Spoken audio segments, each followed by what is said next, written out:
A very good evening. You're watching News Tonight on Rajya Sabha TV. I'm Tina Jha. Let's get you the top headlines of the day.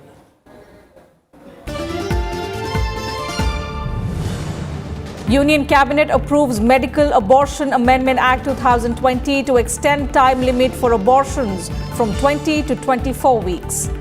Government also approves amendment to the National Indian Medical System Commission Bill 2019 to promote availability of affordable healthcare services.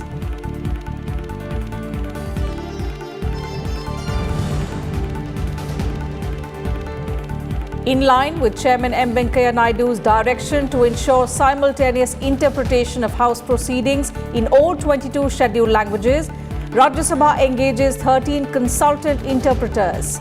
Latest empanelment covers 7 languages including Dogri, Konkani, Kashmiri, Santhali and Sindhi.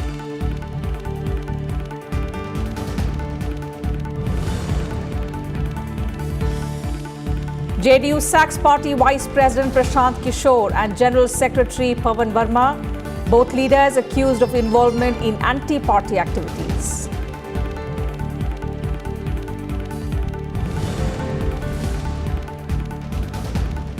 Republic Day concludes with beating the retreat at Vijay Chowk. President takes the salute as bands of all 3 armed forces give an enthralling performance of patriotic songs.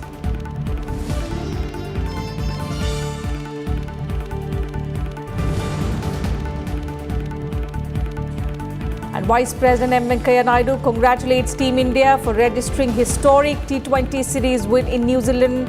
Thrilling encounter in Hamilton decided by super over after both teams tie scores. Rohit Sharma seals the match with 2 sixes to give India an unbeatable 3-0 lead in 5-match series.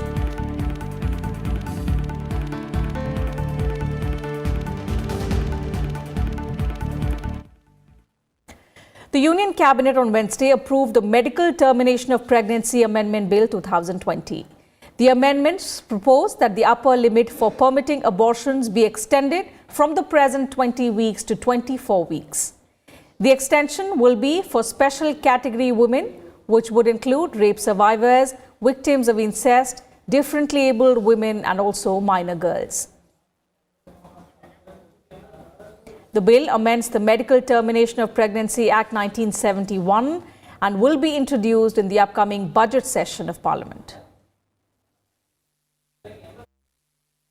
महिलाओं के अधिकारों को सुनिश्चित करना, उसमें न्याय लाना जरूरी था और अपने देश में 20 सप्ताह के बाद गर्भपात होते थे, वो इनफॉर्मल चैनल में होते थे, रिस्की होते थे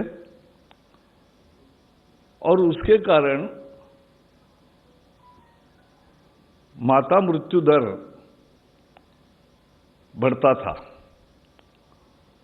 एक अनुमान ऐसा है कि 8% मौतें देश में माता मृत्यु दर में ये अनसेफ abortion करने से होती है। The Union Cabinet also approved proposal for official amendments in the National Commission for Indian System of Medicine Bill 2019. The bill is aimed at ensuring necessary regulatory reforms in the field of Indian system of medicine education. Official amendments in the National Commission for Homeopathy Bill 2019 were also approved. The amendments will ensure necessary regulatory reforms in homeopathy education and also promote availability of affordable healthcare services in all parts of the country.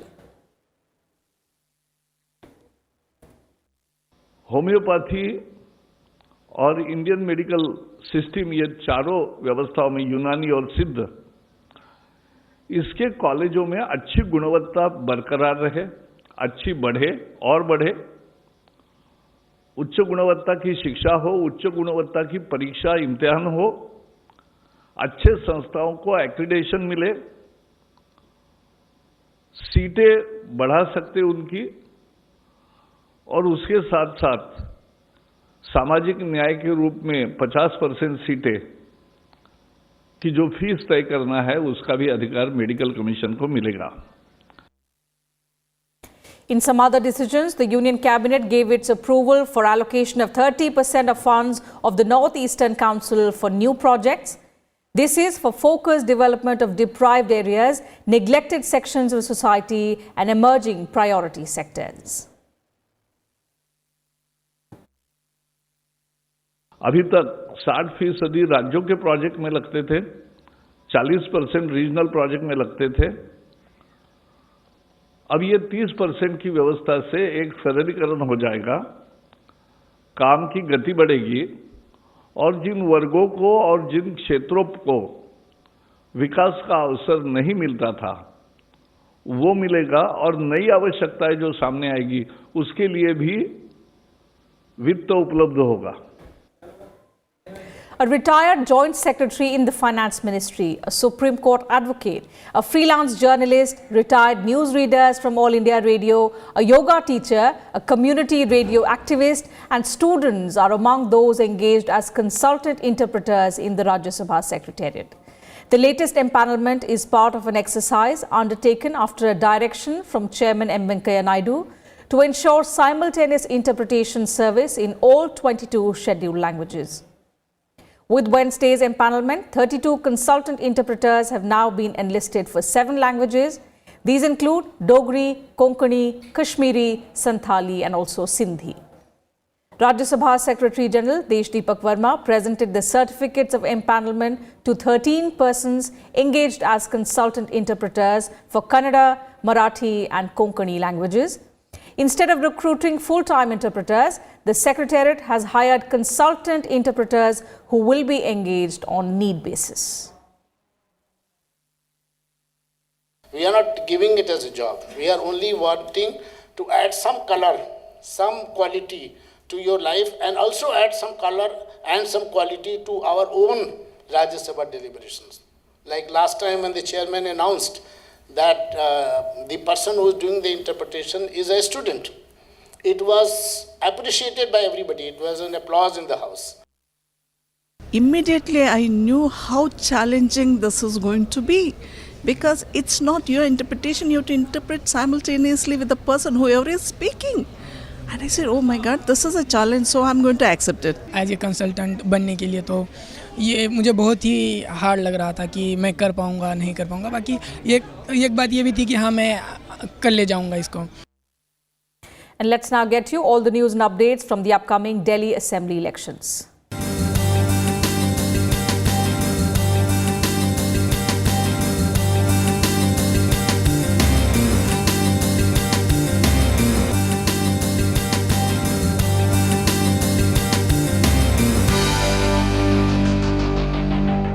BJP's ally at the centre, the Shiromani Akali Dal, has extended support to the BJP in the upcoming elections in Delhi.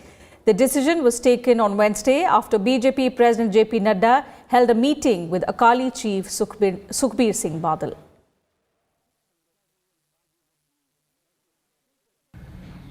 Bharatiya Janata party का शिरोमणि अकाली दल के साथ गठबंधन सबसे पुराना है और सबसे मजबूत गठबंधन है। देश की आवश्यकता पर हमेशा शिरोमणि अकाली दल आगे आता रहा है और भारतीय जनता पार्टी के साथ गठबंधन में शामिल होता रहा है। आज भी यहाँ दिल्ली के सिंह सभा के सभी मेंबरान आए हुए हैं। मैं धन्यवादी हूँ शिरोमणि अकाली दल का, जिन्होंने दिल्ली के चुनाव में भारतीय जनता पार्टी को समर्थन देने का निश्चय किया है। श्रोमणी अकाली दल ते बीजेपी का जिवें इन्होंने जिक्र किया है, आ कोई पॉलिटिकल गठबंधन नहीं है। आ एक इमोशनल ते देश ते पंजाब के हित वास्ते, फ्यूचर वास्ते ते पीस वास्ते है। कोई साडा कोई लैन देन दी कोई इशू नहीं है। थोड़ी जी कम्युनिकेशन गैप सी, वो असीं बैठ के सारा सॉर्ट आउट कर लिया। Continuing with our special election coverage of Delhi, we look at the key issues facing South Delhi's Sangam Vihar constituency. Once a BJP bastion, the seat is now occupied by the Aam Aadmi Party and is witnessing a three-way contest with candidates of the Aam Aadmi Party, Congress and BJP's allied JDU in the fray. Here's a ground report. Located in South Delhi, the Sangam Vihar Assembly seat comes under the South Delhi Lok Sabha constituency and has over 1,64,000 eligible voters. The assembly seat came into existence in 2008 after the delimitation exercise of 2002. Sangam Vihar is one of the largest unauthorized colonies in the city-state and is plagued with issues like broken and waterlogged roads, overflowing drains and poor connectivity. Once a BJP domain, Sangam Vihar elected AAP's Dinesh Mohania in 2013 and 2015. Promising overall development of the area if re-elected, Mohania is seeking a third straight term from the seat. हमारा road map ये है कि एक तो जो पिछले 5 साल में हमने काम किया है उसको लेके जनता के बीच जा रहे हैं कि देखिए जी ये काम संगम विहार में हुआ, जो दिल्ली के लेवल पे हुआ वो भी ठीक है, लेकिन संगम विहार में भी बहुत काम हुआ है। तो संगम विहार के जो लोकल लेवल पे काम है उसको भी लेके जनता के बीच में जा रहे हैं और ये कह रहे हैं कि जी अभी सारा काम नहीं हुआ है, सारा कुछ नहीं हो पाया, क्योंकि संगम विहार जैसी अनडेवलप्ड कॉलोनी में जहाँ कुछ भी नहीं था वहाँ काफ़ी काम करने के बाद भी काफ़ी काम करना और बाकी है। तो फिर आगे चलते हैं और जितना टाइम आप हमें देते हैं तो फिर हम और काम करेंगे, ये कह के जा रहे हैं। The BJP has not fielded a candidate in this constituency. Instead, its ally JDU is fielding a candidate here under the seat sharing agreement. The party has fielded Dr. Shiv Charan Lal Gupta, who won this seat twice in 2008 and 2013 on a BJP ticket. सबसे पहले तो इस क्षेत्र में road और नालियों का कार्य ऐसे किया जाएगा कि बिल्कुल साफ सुथरी रोड्स होंगी, नंबर 1। नंबर 2, इस विधानसभा में ऐसा कुछ नहीं है जो पब्लिक यूटिलिटी सिस्टम में हो। मैं यहाँ पर एक गर्ल्स स्कूल और एक मैटरनिटी अस्पताल फौरन खुलवाऊंगा। ज़मीन मैंने शूटिंग रेंज में खाली करवाई थी, हालांकि उस पर कब्जे शुरू हो गए हैं, लेकिन उन कब्जों को हटा के वहाँ पर एक अस्पताल और ये बनेगा। The Congress, which has never won this seat, has fielded Poonam Azad. In 2003, Poonam Azad had contested against the then Delhi Chief Minister Sheila Dikshit on a BJP ticket from Gol Market. She quit the BJP in November 2016 to join the Aam Aadmi Party and later joined the Congress in April 2017. सबसे पहले तो सड़क, फिर नाली, फिर जल और शिक्षा। ये यहाँ 12वीं की स्कूल भी नहीं है। ये हमारे पास अनुभव की कमी नहीं। हमें मालूम है हम यहाँ के वर्तमान विधायक और पूर्व विधायक की तरह नहीं है जो वोट लेके चले जाएंगे। हमारे पास अनुभव है काम करने की, इतना बड़ा एक्सपीरियंस है। While a host of local issues are likely to decide the battle for Sangam Vihar, expectations of regular and clean supply of water is high among the residents. Bharat Singh Divakar's report for Rajya Sabha TV.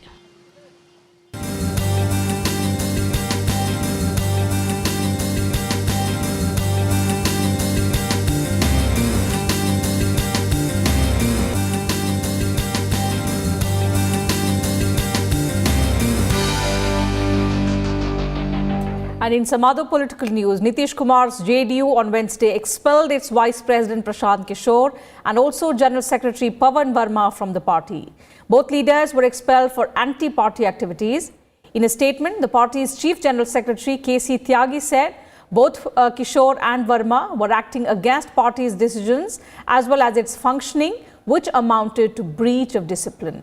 The party also accused Kishore of using insulting words against the Bihar Chief Minister.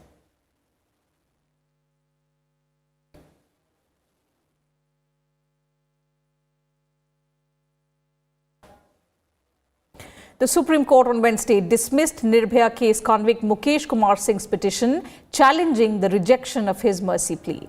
A 3-judge bench said that expeditious disposal of mercy plea by the president does not suggest non-application of mind by the president. The court also said that alleged sufferings in prison cannot be the ground to challenge the rejection of mercy petition. Now, with the apex court's latest decision, it is the end of the legal road for Mukesh, who was one of the 4 men on death row in the 2012 Delhi gang rape and murder case.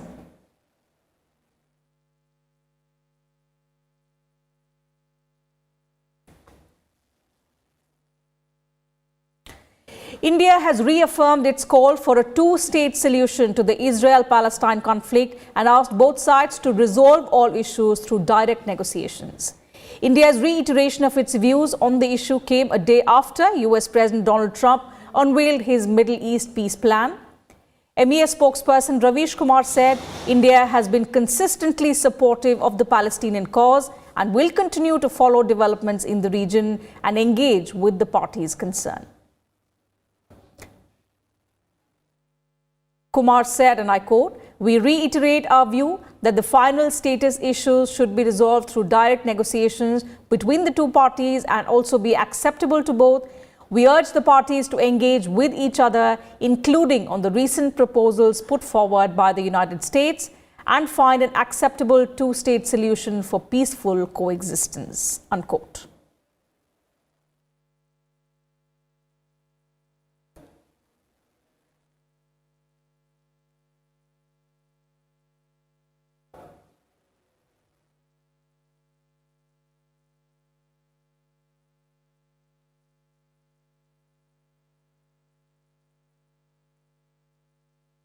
The Trump administration's proposal to bring a solution to the decades-long Israeli-Palestinian conflict has been 3 years in the making, while the White House's 80-page plan calls for a Palestinian state with a capital in East Jerusalem. The blueprint will also permit Israel to extend sovereignty over all major settlement blocks in the West Bank. Trump characterized his proposal as a win-win for both Israelis and Palestinians, but the Palestinians criticized the deal as one-sided.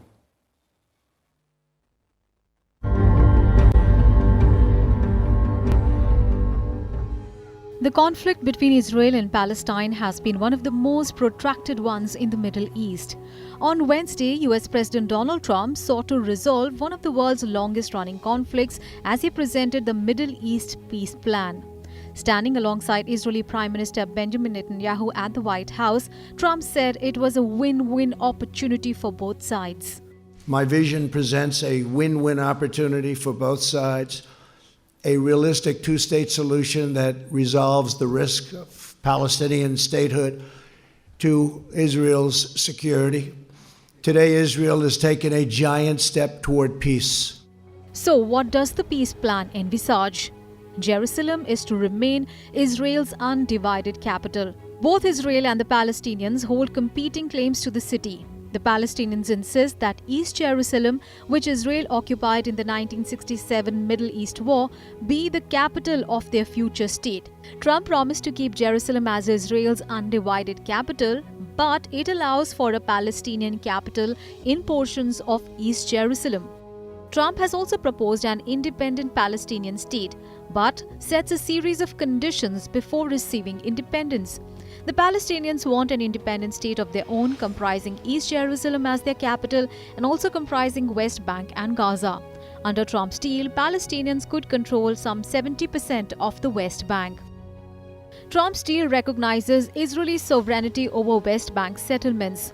Since 1967, Israel has built about 140 settlements in the occupied West Bank and East Jerusalem, which are home to some 6 lakh Israeli Jews. The settlements are considered illegal under international law. Palestinians want settlements to be removed, while Israel says settlements won't be uprooted and must be brought under Israeli sovereignty. Trump's deal recognizes Israeli sovereignty in the West Bank, but puts a 4-year freeze on the construction of new Israeli settlements. The deal also recognizes the Jordan Valley, which makes up about a third of the occupied West Bank, as part of Israel. The deal refuses Palestinian refugees the right to return to homes lost to Israel in previous conflicts. On this day, you too have charted a brilliant future for Israelis, Palestinians, and the region by presenting a realistic path to a durable peace. Palestinian President Mahmoud Abbas dismissed the plans as a conspiracy. West Bank's Ramallah-based government says America was not an honest broker in the region. Palestinian Islamist group Hamas, which controls the Gaza Strip, also rejected the deal. Palestinians fear the deal would pave the way for Israel to annex virtually all the settlements in the West Bank. Trump wa Netanyahu, inna al-Quds laysat lil-bay'. وكل حقوقنا ليست للبيع. The United Nations says it is committed to a two-state solution based on the borders in place before the 1967 war, when Israel seized the West Bank and Gaza. It is noteworthy that Trump had announced in December 2017 to recognize Jerusalem as Israel's capital and move the US embassy to the city from Tel Aviv. As a result, Palestinians broke off all contacts with the Trump administration. The Arab League will now convene an urgent meeting on the issue on Saturday. Bureau Report, Rajya TV. Seasoned diplomat Harsh Vardhan Shringla on Wednesday took charge as the new Foreign Secretary for a fixed 2-year term, succeeding Vijay Gokhale. Shringla, a 1984 batch officer of the Indian Foreign Service, who last served as India's envoy to the US, replaces Vijay Gokhale, who retired on Tuesday. Shringla asserted that he would work with India's partners on key issues, including ensuring an undifferentiated and unambiguous approach to terrorism.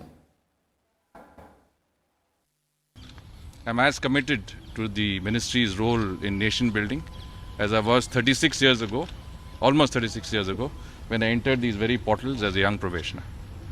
I look forward to functioning under the guidance of the Honorable Prime Minister, the External Affairs Minister, our political leadership, and with the support and cooperation of my colleagues, both in the ministry and outside. And news now from China, where the deadly coronavirus continues to wreak havoc, with 25 new fatalities reported from central Hubei province, taking the death toll to 132. The confirmed infection cases have also gone up to nearly 6,000.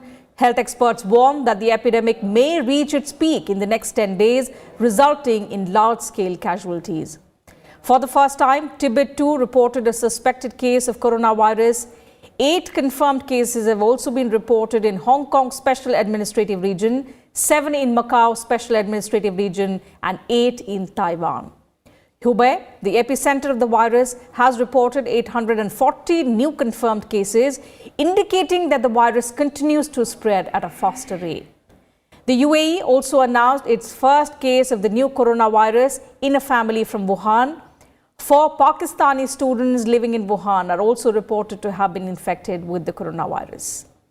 The disease has now spread to more than 15 countries since it emerged out of Wuhan late last year. And amid the outbreak, countries are preparing to evacuate their citizens from China. India has requested China for permission to operate 2 flights to evacuate its citizens from Wuhan, which is the epicenter of the deadly coronavirus outbreak. The US, Japan and South Korea have also begun the process to airlift their citizens. A number of global airlines, including Air India, British Airways, Lion Air and Indigo Airlines, have already suspended their flights to Chinese cities.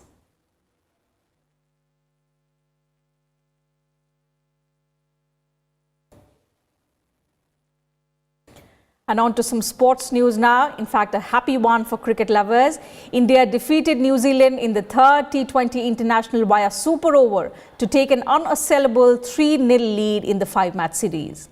India posted a competitive 179 for 5 at Sidon Park after being sent into bat.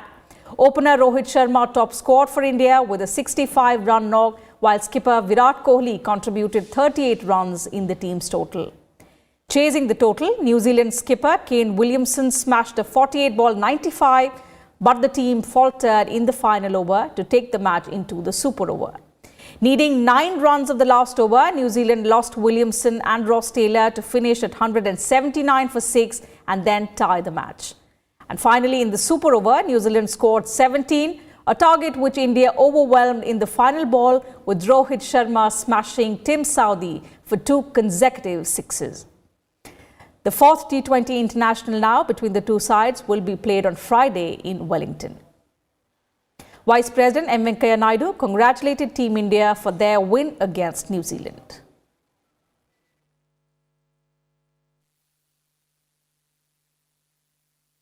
And let's get you some news about environment and climate change.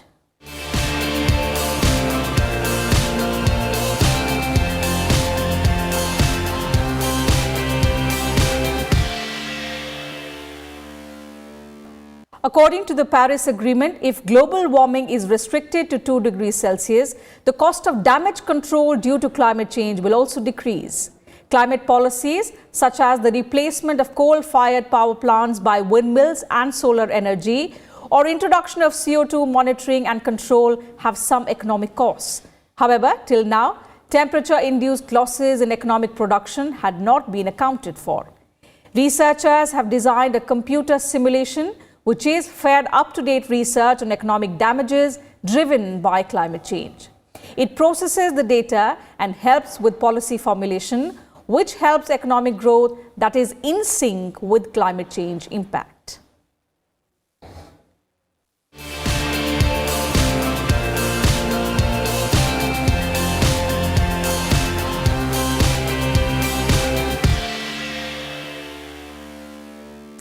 Foot-tapping music and soulful classical renditions reverberated at Vijay Chowk on Wednesday as the Republic Day celebrations culminated with Beating the Retreat ceremony, which saw 26 performances by the bands of the armed forces and the central and state police contingents. We leave you with some of the best performances from today's ceremony. Good night and thanks for watching.